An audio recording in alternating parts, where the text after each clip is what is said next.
The congressional candidate accused of fraud. 13 News Now was there as Sean Brown left federal court in Norfolk today. Prosecutors say she stole money from the USDA's summer food service program back in 2012. It comes as she challenges Scott Taylor as an independent candidate. 13 News Now reporter Stephen Graves was in court today. Yeah, today we heard opening statements and from Brown supporters. This as she faces a total of 4 federal charges, which include wire fraud, forging documents, and theft of government property.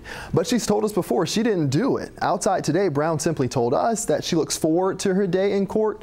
Prosecutors say she actually fed her purse, stealing federal funds from that food program. It served needy children in Norfolk and Newport News during the summer. They say she used her nonprofit to forge documents and inflate the numbers of meals actually given out. She allegedly obtained more than $800,000 by doing this. But Brown's attorney says his client did give out all of those meals, if not to children, parents, or homeless people who would come to distribution sites, saying that she never pocketed money. As you see here, Brown's other supporters played music outside the courthouse today. They say she's being targeted. And she is full of change. She is tenacious.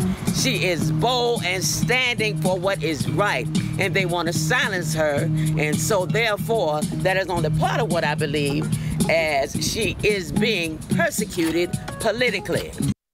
Now, come November, Brown is running against incumbent Republican Scott Taylor and Democrat Elaine Luria. Multiple witnesses are expected for this jury trial. It's expected to last at least a week. Stephen Graves, 13 News Now.